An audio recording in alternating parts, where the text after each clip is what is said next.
Hello friends, Kannada ತಂತ್ರಾಂಶ YouTube ಚಾನಲ್ನ ಮತ್ತೊಂದು ಹೊಸ ವೀಡಿಯೋಗೆ ನಿಮ್ಮೆಲ್ಲರನ್ನೂ ಆತ್ಮೀಯವಾಗಿ ಸ್ವಾಗತಿಸ್ತಾ ಇದ್ದೀನಿ. ನಾನು ನಿಮ್ಮ ಸ್ನೇಹಿತ ಟಕ್ಸಿಂಗ್ ಮಾತಾಡ್ತಾ ಇರೋದು. ಸ್ನೇಹಿತರೆ, ಮೊದಲಿಗೆ ಈ ವಾಯ್ಸನ್ನು ಕೇಳಿಸ್ಕೊಳ್ಳಿ. Phone, window Poco launcher, messages, Play Store. ನೋಡಿ, ಇದು ಒಂದು ಹೊಸ ವಾಯ್ಸು. ಅದೇ ರೀತಿ ಈಗ ಕನ್ನಡ ಯಾವ ರೀತಿ ಓದುತ್ತೆ ಅಂತ ತೋರಿಸ್ತೀನಿ. Collapsed, Janaja, collapsed. ನೋಡಿ, ಹಿಂದೆ ಲೋಕಸಭಾ ಚುನಾವಣೆ ನಡೆದರು. NDA. ಎಷ್ಟು ಸ್ಥಾನ ಗೊತ್ತಾ? ಓಕೆ, ಎಷ್ಟು ಸ್ಥಾನ ಗೊತ್ತಿಲ್ಲ. Expand, collapsed. ತಾಯಿಯ ಸಾವಿಗೂ ಬರಲಾಗದಷ್ಟು ಬಿಸಿಯಾದ ಮಗ. ವಿಡಿಯೋ ಕರೆಯಲ್ಲೇ ಅಂತಿಮ ದರ್ಶನ. ಸೊ ಇದು ಯಾವ TTS ಅಂತ ನಿಮ್ಗೆ ಈಗಾಗಲೇ ಗೊತ್ತಾಗಿರ್ಬೋದು ಸ್ನೇಹಿತರೆ. ಸೊ ಕಂಪ್ಯೂಟ್ರಿಗೆ ಈಗಾಗಲೇ ಬಂದಿತ್ತು, ಅದು ಈಗ ಮೊಬೈಲ್ಗೂ ಕೂಡ ಬಂದಿದೆ. ಅದು ಯಾವುದು ಅಂತ ನೋಡೋಣ. ಅದಕ್ಕಿಂತ ಮುಂಚೆ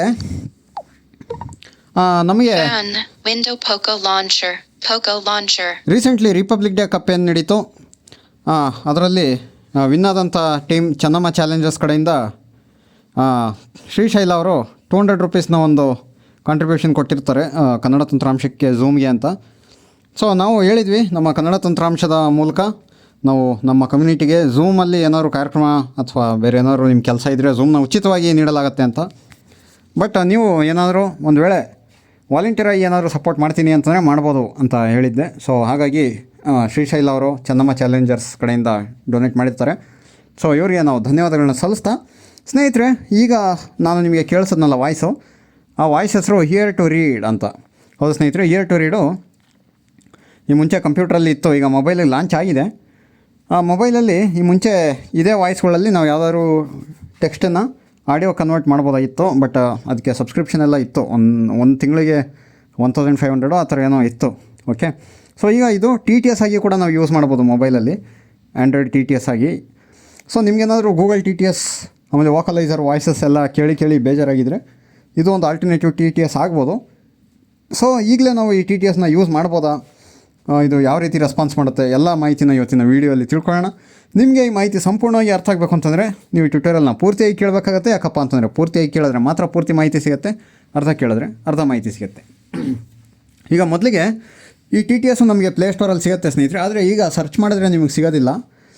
ಯಾಕಪ್ಪ ಅಂತಂದರೆ ಇದಿನ್ನೂ ಪಬ್ಲಿಕ್ ಲಾಂಚ್ ಆಗಿಲ್ಲ, ಜಸ್ಟ್ ಅರ್ಲಿ ಆ್ಯಕ್ಸೆಸ್ಸಲ್ಲಿದೆ. ಹಾಗಾಗಿ ಲಿಂಕಿಂದ ಮಾತ್ರ ನೀವು ಇನ್ಸ್ಟಾಲ್ ಮಾಡ್ಕೊಳ್ಳೋಕ್ಕೆ ಸಾಧ್ಯ.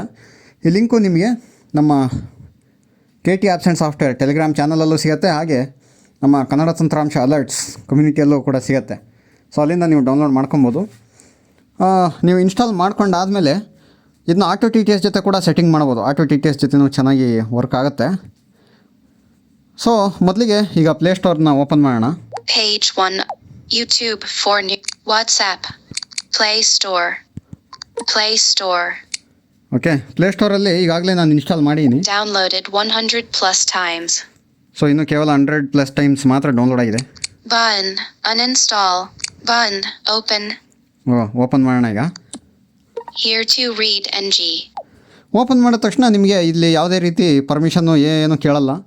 ಜಸ್ಟು ಫಸ್ಟ್ ಟೈಮ್ ನೀವು ಓಪನ್ ಮಾಡಿದಾಗ ನಿಮ್ಮ ಹತ್ರ ಯಾವುದೇ ವಾಯ್ಸ್ ಇನ್ಸ್ಟಾಲ್ ಆಗಿಲ್ಲ, ವಾಯ್ಸ್ ಇನ್ಸ್ಟಾಲ್ ಮಾಡಿ ಅಂತ ಕೇಳುತ್ತೆ. ಈಗ ನಾನು ಈಗಾಗಲೇ 3 ವಾಯ್ಸ್ ಇನ್ಸ್ಟಾಲ್ ಮಾಡೀನಿ. Here to read logo. Select language screen. English language. Double tap. Hindi Kannada language. Install voice button. Open screen to install additional TTS voices. Add voices button. ನೋಡಿ ಸ್ನೇಹಿತರೆ, install additional voices ಆಮೇಲೆ add voices ಅಂತ ಹೇಳುತ್ತಲ್ಲ. So ಇದ್ರ ಮೇಲೆ ನಾವು click ಮಾಡಿ ಇಲ್ಲಿ ನಾವು ಬೇರೆ ಬೇರೆ ಲ್ಯಾಂಗ್ವೇಜ್ನೆಲ್ಲ ಡೌನ್ಲೋಡ್ ಮಾಡ್ಕೊಬೋದು. ಯಾವ್ಯಾವ ಲ್ಯಾಂಗ್ವೇಜ್ ವಾಯ್ಸ್ ಬೇಕೋ ನಮ್ಗೆ ಅದನ್ನೆಲ್ಲ ಡೌನ್ಲೋಡ್ ಮಾಡ್ಬೋದು. ಈಗಾಗಲೇ ನಾನು 3 ಲ್ಯಾಂಗ್ವೇಜ್ನ ಡೌನ್ಲೋಡ್ ಮಾಡಿದ್ದೀನಿ, ಇಂಗ್ಲೀಷ್, ಕನ್ನಡ, ಹಿಂದಿ. ಸೊ ಇದ್ರ ಮೇಲೆ ಕ್ಲಿಕ್ ಮಾಡಿ ನೋಡೋಣ ಯಾವ್ಯಾವ ಲ್ಯಾಂಗ್ವೇಜಸ್ ಇದೆ ಅಂತ. Here to read NG. Navigate. Here to read voice manager screen. Assamese 58.2 MB. So ಎಲ್ಲ ವಾಯ್ಸು 58.2 MB ಇರೋದು ಸ್ನೇಹಿತರೆ. ಅಸಾಮೀಸ್ ಇದೆ. Download button. ನೋಡಿ ಇಲ್ಲಿ ಡೌನ್ಲೋಡ್ ಇದೆಯಲ್ಲ, ಇದ್ರ ಮೇಲೆ ಕ್ಲಿಕ್ ಮಾಡಿದ್ರೆ ಡೌನ್ಲೋಡ್ ಆಗುತ್ತೆ. ಡೌನ್ಲೋಡ್ ಆದಮೇಲೆ ಡೌನ್ಲೋಡ್ ಜಾಗದಲ್ಲಿ ಡಿಲೀಟ್ ಬರುತ್ತೆ ಅಷ್ಟೇ.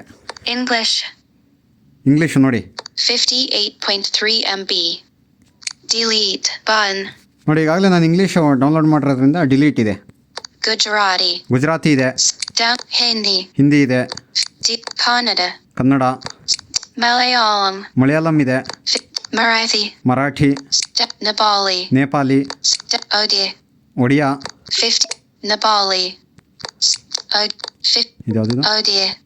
Down Punjabi. ಪಂಜಾಬಿ ಇದೆ, Sinhala. ಸಿನ್ಹಳ ಇದೆ, Down Tamil. Tamil, Telugu. Telugu. Stop recording. ಅಷ್ಟೇ. Download button. Window here to read NG. ಇಷ್ಟೇ ವಾಯ್ಸು ಸ್ನೇಹಿತರೆ ಇರೋವಂಥದ್ದು. ಇದರಲ್ಲಿ ಮೋಸ್ಟ್ ಆಫ್ ದಿ ನಮ್ಮ ಇಂಡಿಯನ್ ಲ್ಯಾಂಗ್ವೇಜಸ್ ಎಲ್ಲ ಇದೆ, ಅದು ಸ್ಪೆಷಲಿ ಸೌತ್ ಇಂಡಿಯನ್ ಲ್ಯಾಂಗ್ವೇಜಸ್ ಎಲ್ಲ ಇದೆ, ತೆಲುಗು, ತಮಿಳು, ಮಲಯಾಳಮು, ಕನ್ನಡ ಎಲ್ಲ ಇದೆ. ಅದೇ ರೀತಿ ಹಿಂದಿ ಇದೆ, ಮರಾಠಿನೂ ಇದ್ದಂಗಿತ್ತು ಅನ್ಸುತ್ತಲ್ಲ, ಅದು ಬಿಟ್ಟರೆ ಬೆಂಗಾಲಿ ಅದೆಲ್ಲ ಇಲ್ಲ, ಇನ್ನೂ ಒಡಿಯಾ ಇದೆ. ಸೊ ಯಾವ ಲ್ಯಾಂಗ್ವೇಜ್ ಬೇಕೋ ಅದನ್ನ ನೀವು ಡೌನ್ಲೋಡ್ ಮಾಡಬೇಕಾಗತ್ತೆ. ಡೌನ್ಲೋಡ್ ಆದಮೇಲೆ ಏನೂ ಇಲ್ಲ, ಹೋಗಿ ಜಸ್ಟು ಟೆಕ್ಸ್ಟ್ ಟು ಸ್ಪೀಚ್ ಸೆಟ್ಟಿಂಗಲ್ಲಿ ಇಯರ್ ಟು ರೀಡ್ ಇಟ್ಕೊಂಡು ಯೂಸ್ ಮಾಡ್ಬೋದು, ಅಥವಾ ಆಟೋ ಟಿ ಟಿ ಎಸ್ ಜೊತೆ ಸೆಟ್ಟಿಂಗ್ ಮಾಡ್ಕೊಬೋದು. ಫಸ್ಟ್ ಟೈಮ್ ನೀವು ಆಟೋ ಟಿ ಟಿ ಎಸ್ ಜೊತೆ ಸೆಟ್ ಮಾಡಿದಾಗ ವರ್ಕ್ ಆಗಿಲ್ಲ ಅಂತಂದರೆ ಒಂದು ಸಲ ಮೊಬೈಲ್ ರೀಸ್ಟಾರ್ಟ್ ಮಾಡಿ, ಸೆಟ್ ಆಗುತ್ತೆ. ಆಮೇಲೆ ಪ್ರತಿಯೊಂದು ಲ್ಯಾಂಗ್ವೇಜಸ್ಗೂ ಒಂದೊಂದೇ ವಾಯ್ಸ್ ಇರೋದು ಸ್ನೇಹಿತರೆ, ಒಂದಕ್ಕಿಂತ ಹೆಚ್ಚು ವಾಯ್ಸ್ಗಳಿಲ್ಲ, ಒಂದೇ ವಾಯ್ಸು. ಆಮೇಲೆ ಇದರಲ್ಲಿ ಸೆಟ್ಟಿಂಗ್ಸ್ ಇನ್ನೂ ಏನೂ ಇಲ್ಲ ಅಂತಂದರೆ ನಾವು ಇದರ ಸ್ಪೀಡ್ ಜಾಸ್ತಿ ಮಾಡೋಕ್ಕಾಗಲ್ಲ, ಇದರ ಪಿಚ್ಚು ಕೂಡ ಜಾಸ್ತಿ ಕಡಿಮೆ ಮಾಡೋಕ್ಕಾಗಲ್ಲ, ಏನೂ ಇಲ್ಲ. ಜಸ್ಟು ಇದು ಯಾವ ಸ್ಪೀಡಲ್ಲಿ ಓದುತ್ತೋ, ಈಗ ಬೈ ಡಿಫಾಲ್ಟ್ ಏನಿದೆಯೋ ಇದೇ ಸ್ಪೀಡು, ಇದನ್ನ ಏನು ಮಾಡಿದ್ರು ಚೇಂಜ್ ಮಾಡೋಕ್ಕಾಗಲ್ಲ, ಚೇಂಜ್ ಆಗೋದು ಇಲ್ಲ. ಸೊ ಅಷ್ಟೇ, ಏನು ಸೆಟ್ಟಿಂಗ್ಸ್ ಇಲ್ಲ ಇದರಲ್ಲಿ, ಜಸ್ಟು ವಾಯ್ಸ್ ಡೌನ್ಲೋಡ್ ಮಾಡೋದು, ಯೂಸ್ ಮಾಡೋದು, ಸದ್ಯಕ್ಕೆ ಅಷ್ಟೇ ಇರೋದು. ಇದಿನ್ನೂ ಅರ್ಲಿ ಆಕ್ಸೆಸ್ ಇರೋದ್ರಿಂದ ಮುಂದೆ ಎಲ್ಲ ಫೀಚರ್ಸು ಒಂದು ನಾರ್ಮಲ್ ಟಿ ಟಿ ಎಸಲ್ಲಿ ಏನೇನು ಸೆಟ್ಟಿಂಗ್ಸ್ ಇರುತ್ತೋ ಎಲ್ಲ ಆ್ಯಡ್ ಆಗ್ತಾ ಹೋಗ್ಬೋದು. ಸೊ ಈಗ ನಾನು 3 ಲ್ಯಾಂಗ್ವೇಜ್ನ ಡೌನ್ಲೋಡ್ ಮಾಡಿಕೊಂಡು ಆಟೋ ಟಿ ಟಿ ಎಸ್ ಜೊತೆ ಸೆಟ್ಟಿಂಗು ಮಾಡ್ಕೊಂಡು ಈಗ ಅದರಲ್ಲೇ ಯೂಸ್ ಮಾಡ್ತಾಯಿದ್ದೀನಿ. ಈಗ ನಾನು ನಿಮಗೆ ಗೊತ್ತಾಗಲಿ ಅಂತ ಯಾವ ರೀತಿ ಇದೆ ಇದರ ರೆಸ್ಪಾನ್ಸು ಅಂತ. ಈಗ ಸ್ವಲ್ಪ ಟೆಕ್ಸ್ಟನ್ನೆಲ್ಲ ಓದಿ ನೋಡೋಣ ಯಾವ ರೀತಿ ಓದುತ್ತೆ ಅಂತ. ಟೆಕ್ಸ್ಟ್ ಓದೋದಕ್ಕಿಂತ ಮುಂಚೆ ಒಂದು ಸಲ ಬ್ಯಾಕ್ ಬಂದು Here to read NG. ನೋಡಿ, ಆಲ್ರೆಡಿ ಡೌನ್ಲೋಡ್ ಆಗಿರೋ ವಾಯ್ಸ್ಗಳಿಗೆ Hindi language. Kannada language. Double tap to select and open demo. ನೋಡಿ, double tap and select open demo ಅಂತ ಹೇಳುತ್ತೆ. ಇದ್ರ ಮೇಲೆ ಕ್ಲಿಕ್ ಮಾಡಿ ನಾವು ಏನೇನು ಮಾಡ್ಬೋದಪ್ಪ Here ಅಂತಂದರೆ, to read. Navigate back. Here to read logo. Text to speech demo screen. Response time. ಈಗ ರೆಸ್ಪಾನ್ಸ್ ಟೈಮು ನಾಟ್ ಮೆಜರ್ಡ್ ಇದೆ, ಸೊ ನಾಟ್ ಮೆಜರ್ಡ್ ಅಂತ ಹೇಳುತ್ತೆ. M dash. Text input section. ಇಲ್ಲಿ ನಾವೇನಾದ್ರು ಟೆಕ್ಸ್ಟ್ ಬರೆದು ಯಾವ ಥರ ಓದುತ್ತೆ ಅಂತ ಟೆಸ್ಟ್ ಮಾಡ್ಬೋದು. Editable text field. Already? Current text. ನೋಡಿ, ಆಲ್ರೆಡಿ ಒಂದು ಟೆಕ್ಸ್ಟ್ ಇರುತ್ತೆ ಬೈ ಡಿಫಾಲ್ಟ್. ಕನ್ನಡ ಮಾತನಾಡುವ ಉದಾಹರಣೆ. ನೋಡಿ, ಸೇಮ್ ಅದೇ ನಮ್ಮ ಕೃಷ್ಣ ಭಟ್ ಅವರು ವಾಯ್ಸ್ನೇ ಇದರಲ್ಲಿ ಕ್ಲೋನ್ ಮಾಡಿರೋದು. Playback controls section. Okay, Previous sentence button disabled. So, ಈಗ Button previous- disabled. Previous sentence ಎಲ್ಲ ಡಿಸೇಬಲ್ಡ್ ಇದೆ. ಯಾಕಪ್ಪ ಅಂತಂದರೆ ಇನ್ನೂ ಜಾಸ್ತಿ ಸೆಂಟೆನ್ಸ್ ಏನಿಲ್ಲ ಇಲ್ಲಿ. Play text to speech button. Button. ಇಲ್ಲೂ ಪ್ಲೇ ಮಾಡ್ಬೋದು, ನಾವು ಪ್ಲೇ ಮಾಡೋಣ, ಹೆಂಗೆ ಪ್ಲೇ ಆಗುತ್ತೆ ನೋಡೋಣ. ಕನ್ನಡ ಮಾತನಾಡುವ ಉದಾಹರಣೆ. ಓಕೆ, ಕನ್ನಡ ಮಾತನಾಡುವ ಉದಾಹರಣೆ ಅಂತ ಅದು ಅದರದ್ದೇ. ಕನ್ನಡ ಮಾತನಾಡುವ ಉದಾಹರಣೆ. ಸೊ ಅಲ್ಲಿ ಓದ್ತಲ್ಲ, ಅದನ್ನೇ ಇಲ್ಲಿ ಪ್ಲೇ ಆಗುತ್ತೆ ಅಷ್ಟೇ, ಆಡಿಯೋ ಥರ. ಸೊ ಇದೇ ಥರ ನಾವು ಇಲ್ಲಿ ಬಂದು ಟೆಸ್ಟ್ ಮಾಡ್ಬೋದು. ಬ್ಯಾಕ್ ಬರೋಣ. ಈಗ ಯಾವ್ದಾರು ಒಂದು ಟೆಕ್ಸ್ಟನ್ನು ಓದೋಣ. Home. Button. ಇಂಗ್ಲೀಷ್ ಅಂತೂ ಕೇಳಿಸ್ಕೊತಾ ಇರೋ ಈಗಾಗಲೇ ಯಾವ ಥರ ಓದುತ್ತೆ ಅಂತ. Poco launcher. YouTube for WhatsApp. ಈಗ ಒಂದು ಕನ್ನಡ ಮತ್ತು ಹಿಂದಿ ಪೀಸ್ ಆಫ್ ಟೆಕ್ಸ್ಟನ್ನು ಓದಿಸಿ ನೋಡೋಣ. WhatsApp. ಈಗ ಫಸ್ಟು ಕನ್ನಡ ಕೇಳಿಸ್ಕೊಳ್ಳಿ. Irkt. ಓಕೆ, ರೈಲು ಟಿಕೆಟ್ ಬುಕಿಂಗ್ನಲ್ಲಿ ಮಹತ್ವದ ಬದಲಾವಣೆ. ಉಚಿತ ದಿನಾಂಕ ಬದಲಾವಣೆ ನಿಯಮ ಜಾರಿ. ನವದೆಹಲಿ. ಭಾರತೀಯ ರೈಲ್ವೆ ಇಲಾಖೆಯು ಟಿಕೆಟ್ ಬುಕಿಂಗ್ ಬಳಿಕ ದಿನಾಂಕ ಬದಲಾವಣೆಯ ಮಹತ್ವದ ನಿಯಮವು ಜಾರಿಗೆ ಬಂದಿದೆ. ಹೊಸ ನಿಯಮದ ಪ್ರಕಾರ IRCTC Irkt. ನೋಡಿ, ಅದು IRCTCಗೆ ಇರ್ಕ್ ಅಂತ ಇದೆ. ಅದು ಮೂಲಕ ಆನ್ಲೈನ್ನಲ್ಲಿ ಬುಕ್ ಮಾಡಿದ ಕನ್ಫರ್ಮ್ ಟಿಕೆಟ್ಗಳನ್ನು ಉಚಿತವಾಗಿ ರಿಸ್ಕೆಡ್ಯೂಲ್ ಪ್ರಯಾಣದ ದಿನಾಂಕ ಬದಲಾಯಿಸುವುದು ಮಾಡಲು ಅವಕಾಶ ನೀಡುವ ಈ ನಿಯಮವನ್ನು ಇದೇ ತಿಂಗಳಿನಿಂದಲೇ ಜಾರಿಗೆ ತರಲಾಗಿದೆ. ರೈಲು ಪ್ರಯಾಣಿಕರು ಸಾಮಾನ್ಯವಾಗಿ IRCTC ಆಪ್ ಇಲ್ಲವೇ ಜಾಲತಾಣದ ಮೂಲಕ ರೈಲ್ವೆ ಟಿಕೆಟ್ ಬುಕ್ ಮಾಡುತ್ತಾರೆ. ಆದರೆ ಒಂದು ವೇಳೆ ಪ್ರಯಾಣದ ದಿನಾಂಕ ಬದಲಾದರೆ ಮುಂಗಡ ಟಿಕೆಟ್ ಬುಕಿಂಗ್ ಅನ್ನು ಕ್ಯಾನ್ಸಲ್ ಮಾಡಬೇಕಿತ್ತು. ಬಳಿಕ ನಿಗದಿತ ದಿನಾಂಕಕ್ಕೆ ಮತ್ತೊಮ್ಮೆ ಟಿಕೆಟ್ ಬುಕ್ ಮಾಡಬೇಕಾಗಿತ್ತು. ಇದೀಗ ಹೊಸ ನಿಯಮದಿಂದ ಆ ತೊಂದರೆ ತಪ್ಪಲಿದೆ ಎಂದು ರೈಲ್ವೆ ಇಲಾಖೆ ತಿಳಿಸಿದೆ. ಪ್ರಯಾಣಿಕರು ಶುಲ್ಕ ಪಾವತಿಸಬೇಕೆ? ಪ್ರಯಾಣಿಕರು ತಾವು ಬುಕ್ ಮಾಡಿದ ರೈಲು ಟಿಕೆಟ್ ಖಚಿತವಾದ ಬಳಿಕವೂ ನೀವು ಉಚಿತವಾಗಿ ಬೇರೊಂದು ದಿನಾಂಕಕ್ಕೆ ಅದೇ ಟಿಕೆಟ್ ಮೂಲಕ ಪ್ರಯಾಣವನ್ನು ರಿಸ್ಕೆಡ್ಯೂಲ್ ಮಾಡಬಹುದಾಗಿದೆ. ಅದಕ್ಕಾಗಿ ನೀವು ಯಾವ ಕ್ಯಾನ್ಸಲೇಷನ್ ಶುಲ್ಕ ಅಥವಾ ಹೆಚ್ಚುವರಿ ಶುಲ್ಕ ಕಟ್ಟದೇ ದಿನಾಂಕ ಬದಲಾವಣೆ ಮಾಡಿಕೊಳ್ಳಲು ಅವಕಾಶ ನೀಡಲಾಗಿದೆ. ಮೊದಲಿದ್ದ ನಿಯಮ ಪ್ರಕಾರ ಒಂದು ವೇಳೆ ಟಿಕೆಟ್ ಕ್ಯಾನ್ಸಲ್ ಮಾಡಿ ಮತ್ತೊಮ್ಮೆ ಬುಕ್ ಮಾಡಬೇಕಾಗುತ್ತಿತ್ತು.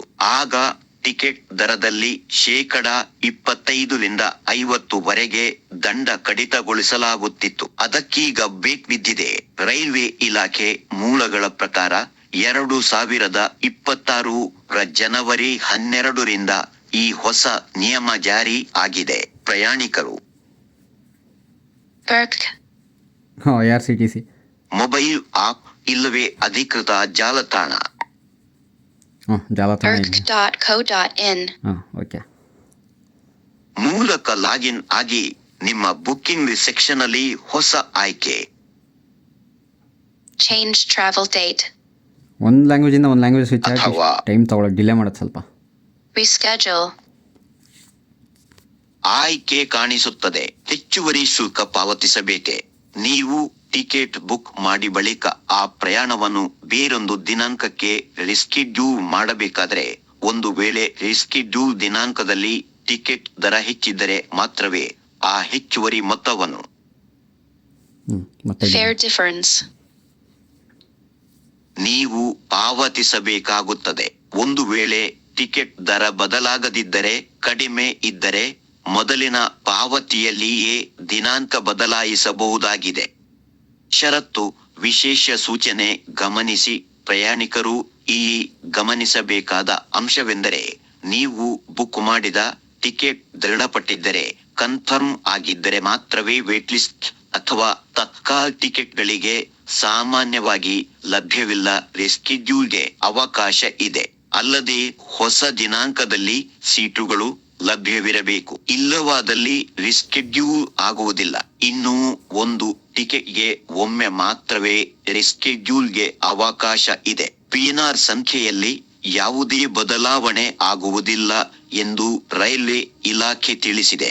ಈ ಟಿಕೆಟ್ ರಿಸ್ಕೆಡ್ಯೂಲ್ ನಿಯಮದ ಬಗ್ಗೆ ರೈಲ್ವೆ ಸಚಿವ ಅಶ್ವಿನಿ ವೈಷ್ಣವ್ ಅವರು ಕಳೆದ 2025 ಅಕ್ಟೋಬರ್ನಲ್ಲಿ ಘೋಷಿಸಿದ್ದರು. ಪ್ರಯಾಣಿಕರಿಗೆ ಹೆಚ್ಚಿನ ಸೌಲಭ್ಯ ನೀಡುವ ಡಿಜಿಟಲ್ ಸುಧಾರಣೆಯ ಭಾಗವಾಗಿದೆ. ಪ್ರಯಾಣಿಕರಿಗೆ ಇದು ಹೆಚ್ಚಿನ ಅನುಕೂಲ ಒದಗಿಸಲಿದೆ ಎಂದು ತಿಳಿಸಿದ್ದರು. ಅದರಂತೆ ಇದೀಗ ಹೊಸ ನಿಯಮ ಜಾರಿಯಾಗಿದೆ.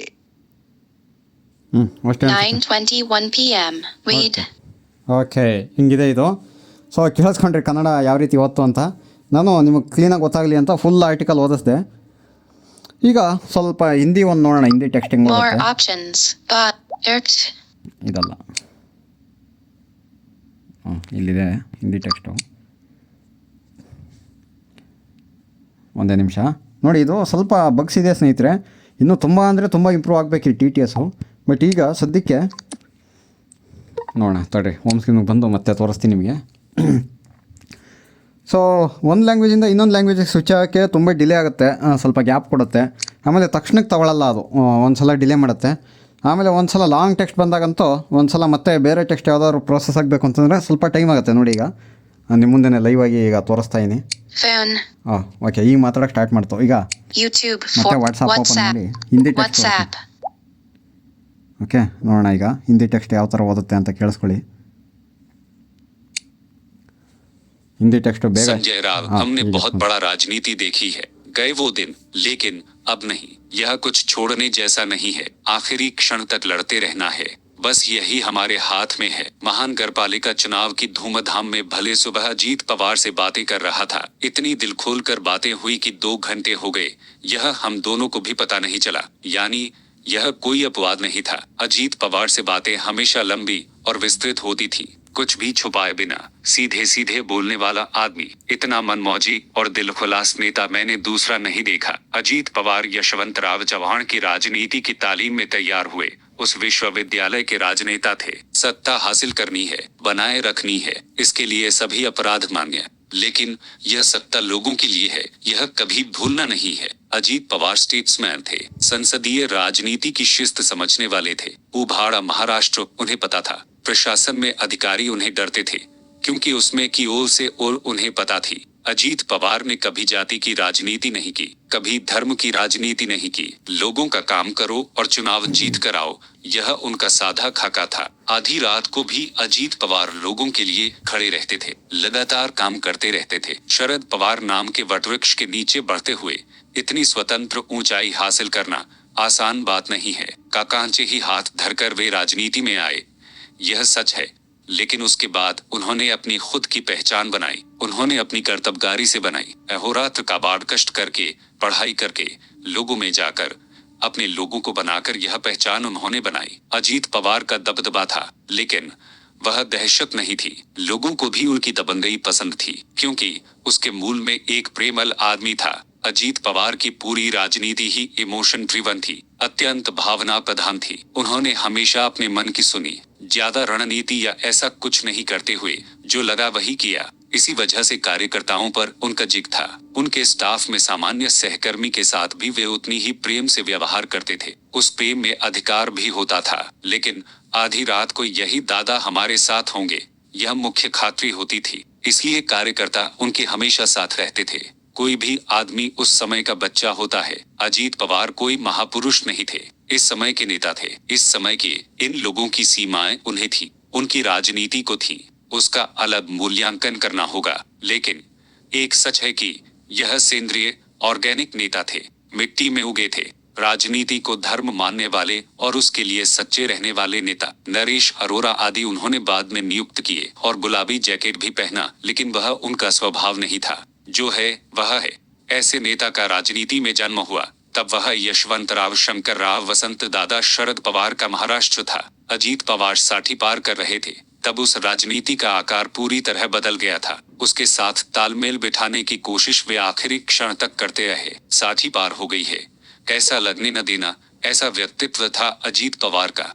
बिल्कुल फिट, कम खाना, अच्छा व्यायाम, भले सुबह काम शुरू करना, लगातार काम, शांत नींद, यह मेरी प्रकृति का रहस्य है, ऐसा उन्होंने एक बार मुझे बताया था। लेकिन दादा यह ठीक नहीं किया। अब तक आपने कई बार भले सुबह उठाया, संजय राव सुबह 6 बजे मुंबई के बंगले पर आइए, गप्पे मारेंगे, ऐसा संदेश आया कि सुबह की नींद गई। पहाटे शपथ लेकर भी आपने मुझे नींद से जगाया था। पहाटे कहे गए को आपको पसंद नहीं था। सुबह 8 होते हैं, वह संजय राव, ऐसा आपने सार्वजनिक इंटरव्यू में जोरदार आवाज में कहा था। परसों ऐसा ही भले सुबह आपने समय दिया और नहाए भी नहीं थे, ऐसा मैं आया। आज भी ऐसा ही सुबह सुबह जगाया दादा, लेकिन यह खबर नहीं देनी थी। सारी धूमधाम में मैंने आपकी बहुत आलोचना की, मजाक किए, आप हंसते हंसते उसे झेलते रहे। लेकिन दादा एक कहना रह गया, आप मुझे पसंद थे, आप मुझे भी अपने लगते थे, यह कहना रह गया और अब आप चले गए। यह धक्का सहना मुश्किल है। संजय आरटी संजय राव, हमने बहुत बड़ा राजनीति देखी है, गए वो दिन, लेकिन अब नहीं। ಓಕೆ ಸ್ನೇಹಿತರೆ, ಕೇಳಿಸ್ಕೊಂಡ್ರೆ ನೀವು ಹಿಂದಿನೂ ಕೂಡ ಸ್ವಲ್ಪ ಲಾಂಗ್ ಟೆಕ್ಸ್ಟನ್ನೇ ಓದಿಸಿನಿ. Window Poco Launcher. Poco Launcher. So ಇದು ಏನಪ್ಪ ಅಂತಂದರೆ, ನೀವು ಟಿ ಟಿ ಎಸ್ ಆಗಿ ಯೂಸ್ ಮಾಡ್ಬೋದಾ ಅಂದರೆ ಖಂಡಿತ ಯೂಸ್ ಮಾಡ್ಬೋದು, ಆದರೆ ಸ್ವಲ್ಪ ಡಿಲೇ ಆಗುತ್ತೆ. ಓಕೆ, ಸೊ ಹಳೆ ಗೂಗಲ್ ಟಿ ಟಿ ಎಸ್ ನೆನಪಾಗುತ್ತೆ. ಈಗ ಸ್ವಲ್ಪ ಗೂಗಲ್ ಟಿ ಟಿ ಎಸ್ ಸ್ವಲ್ಪ ಫಾಸ್ಟ್ ಆಗಿದೆ, ಬಟ್ ಮೊದಲು ಯಾವ ರೀತಿ ಗೂಗಲ್ ಟಿ ಟಿ ಎಸ್ ಸ್ವಲ್ಪ ಡಿಲೇ ಮಾಡ್ತಾ ಇತ್ತೋ ಆ ರೀತಿ ಸ್ವಲ್ಪ ಡಿಲೇ ಆಗುತ್ತೆ. Message. Fan. ಆಮೇಲೆ ಈ ಕನ್ನಡ ಇಂಗ್ಲೀಷ್ ಆ ಥರ ಸ್ವಿಚ್ ಆಗೋವಾಗ ಒಂದು ಸ್ವಲ್ಪ ಡಿಲೇ ಆಗುತ್ತೆ ಮಧ್ಯೆ ಟೆಕ್ಸ್ಟ್ ಇದ್ದರೆ. ಅದು ಬಿಟ್ಟು ನಿಮಗೇನಾದರೂ ಈ Google T T S vocalizer voice ಕೇಳಿ ಬೋರ್ ಆಗಿದ್ದರೆ, ಒಂದು ಹೊಸ ಟಿ ಟಿ ಎಸ್ ಟ್ರೈ ಮಾಡಬೇಕು ಅನ್ಸಿದ್ರೆ ಇದನ್ನ ಟ್ರೈ ಮಾಡ್ಬೋದು. ಮುಂದೆ ಇದು ಇಂಪ್ರೂವ್ ಆಗ್ತಾ ಹೋಗ್ಬೋದು ಅಂತ ಅನಿಸುತ್ತೆ. ಇಂಪ್ರೂವ್ ಆಗ್ತಾ ಹೋಗಲಿ ಅನ್ನೋದು ಕೂಡ ನಮ್ಮ ಒಪಿನಿಯನ್ನು. ಹಾಗೆ ಸ್ಪೀಡು ಆಮೇಲೆ ಪಿಚ್ಚು ಇದೆಲ್ಲ ಚೇಂಜ್ ಮಾಡೋ ಆಪ್ಷನ್ಸು, ಆಮೇಲೆ ಇನ್ನೂ ಸಾಧ್ಯ ಆದರೆ ಒಂದು 2-3 ವಾಯ್ಸ್ಗಳು ಆ್ಯಡ್ ಮಾಡಲಿ ಅಂತ ಹೋಪ್ ಮಾಡ್ತೀನಿ. ಆಮೇಲೆ ಇನ್ನೊಂದು, ಹಿಂದಿ ಮತ್ತು ಇಂಗ್ಲೀಷ್ ಕನ್ನಡ ಎಲ್ಲ ಹೋಲಿಸ್ಕೊಂಡ್ರೆ ನನಗೆ ಹಿಂದಿ ವಾಯ್ಸು ಭಾಳ ಇಷ್ಟ ಆಯಿತು. ನೀವು ಕೂಡ ಕೇಳಿಸ್ಕೊಂಡ್ರಿ ಸುಮಾರು ಹೊತ್ತು. ಹಿಂದಿ ವಾಯ್ಸು ಒಂಥರ HD ವಾಯ್ಸ್ ಥರ ಬರುತ್ತೆ. ಈ ಕನ್ನಡದ್ದು ವಾಯ್ಸ್ ಚೆನ್ನಾಗಿದೆ, ಆದರೆ ತುಂಬಾ ಕಂಪ್ರೆಸ್ ಆಗಿದೆ ಅಂತ ಅನಿಸುತ್ತೆ ವಾಯ್ಸು, ಒಂಥರ ಲೋ ಕ್ವಾಲಿಟಿ ವಾಯ್ಸು. ಅಂದರೆ ಈ 64 ಕಿಲೋ ಹರ್ಟ್ಸಲ್ಲಿ ಪ್ಲೇ ಆಗುತ್ತಲ್ಲ, 64 ಬಿಟ್ಸಲ್ಲಿ, ಸೊ ಆ ಥರ ಕೇಳಿಸ್ತಾ ಇದೆ. ಬಟ್ ಹಿಂದಿ ವಾಯ್ಸು ಒಂಥರ 128, ಮಾಮೂಲಿ CD ಕ್ವಾಲಿಟಿ ವಾಯ್ಸ್ ಹೆಂಗಿರುತ್ತೋ 128 ಕಿಲೋ ಹರ್ಟ್ಸು ಅಥವಾ ಅದಕ್ಕಿಂತ ಹೆಚ್ಚು 192 ಕಿಲೋ ಹರ್ಟ್ಸ್ ಏನೋ ಬರುತ್ತಲ್ಲ, ಸೊ ಆ ರೀತಿ ಒಂಥರ ಚೆನ್ನಾಗಿ ಕೇಳಿಸ್ತಾ ಇದೆ. ಆಮೇಲೆ ಎಕ್ಸ್ಪ್ರೆಷನ್ಸ್ ಎಲ್ಲ ಅದರಲ್ಲಿ ತುಂಬ ಚೆನ್ನಾಗಿದೆ ಅಂತ ಅನಿಸ್ತಾ ಇದೆ. ಇಂಗ್ಲೀಷ್ದು ಪರವಾಗಿಲ್ಲ, WhatsApp. ಬಟ್ ಇದು YouTube for new notifications.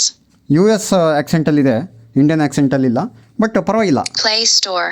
Okay. So ಈ ಥರ ಓದುತ್ತೆ. ಬಟ್ ಅದೇ ಕನ್ನಡದ್ದು ಸ್ವಲ್ಪ ಜಾಸ್ತಿ ಕಂಪ್ರೆಸ್ ಆಗಿದೆ ಅಂತ ಅನಿಸ್ತಾ ಇದೆ. ಅದು ಇನ್ನೊಂದು ಸ್ವಲ್ಪ ಹೈ ಕ್ವಾಲಿಟಿ ವಾಯ್ಸ್ ಥರ ಅಂದರೆ ಕಿಲೋಟ್ಸು ಇಂಪ್ರೂವ್ ಆದರೆ ಚೆನ್ನಾಗಿರುತ್ತೆ ಅಂತ ನನಗನ್ನಿಸ್ತು. ಅದು ನನ್ನ ಪರ್ಸ್ನಲ್ ಒಪಿನಿಯನ್ ಆಗಿರ್ಬೋದು, ಸೊ ನನ್ನ ಪ್ರಿಫರೆನ್ಸ್ ಆಗಿರ್ಬೋದು. ಬಟ್ ಈಗ ಸದ್ಯಕ್ಕೆ ನಿಮ್ಗೆ ಏನಾದ್ರು ಒಂದು ಚೇಂಜ್ ಬೇಕು ಅಂತ ಅನ್ಸಿದ್ರೆ ಖಂಡಿತವಾಗ್ಲೂ ಇದನ್ನು ಟ್ರೈ ಮಾಡ್ಬೋದು. ನೋಡೋಣ ಮುಂದೆ ಇನ್ನೂ ಏನೇನು ಇಂಪ್ರೂವ್ಮೆಂಟ್ ಆಗುತ್ತೆ ಅಂತ. ಸೊ ನೀವು ಕೂಡ ಇದನ್ನ ಟ್ರೈ ಮಾಡಿ. ಹಾಗೆ ನಮ್ಮ ವೀಡಿಯೋ ಡಿಸ್ಕ್ರಿಪ್ಷನ್ಲೂ ಕೂಡ ಲಿಂಕ್ ಹಾಕಿರ್ತೀನಿ, ಅಲ್ಲಿಂದ ನೀವು ಬೇಕಾದ್ರೆ ಇನ್ಸ್ಟಾಲ್ ಮಾಡ್ಕೊಬೋದು ಅಂತ ಹೇಳ್ತಾ ಇಂದಿನ ಈ ವಿಡಿಯೋನ ಮುಗಿಸ್ತಾ ಇದ್ದೀನಿ ಸ್ನೇಹಿತರೆ. ವಿಡಿಯೋ ಇಷ್ಟ ಆಗಿದರೆ ಲೈಕ್ ಮಾಡಿ, ನಿಮ್ಮ ಸ್ನೇಹಿತರೊಂದಿಗೆ ಶೇರ್ ಮಾಡಿ. ಹಾಗೆ ನಮ್ಮ ಚಾನಲ್ ಯಾರು ಸಬ್ಸ್ಕ್ರೈಬ್ ಆಗದೆ ನೋಡ್ತಾ ಇರೋ ಸಬ್ಸ್ಕ್ರೈಬ್ ಮಾಡ್ಕೊಳ್ಳಿ. ನಿಮ್ಮ ಅನಿಸಿಕೆಗಳೇನಾದರೂ ಇದ್ದರೆ ಗ್ರೂಪಲ್ಲಿ ಅಥವಾ ಕಾಮೆಂಟ್ ಬಾಕ್ಸಲ್ಲಿ ಹಾಕಿ ಅಂತ ಹೇಳ್ತಾ ಮತ್ತೊಮ್ಮೆ ಯಾವುದಾದ್ರು ಒಂದು ಹೊಸ ಮಾಹಿತಿಯೊಂದಿಗೆ ನಿಮ್ಮನ್ನ ಭೇಟಿ ಆಗ್ತೀನಿ. ಅಲ್ಲಿವರೆಗೂ ಜೈ ಹಿಂದ್, ವಂದೇ ಮಾತರಂ, ಜೈ ಕರ್ನಾಟಕ ಮಾತೆ.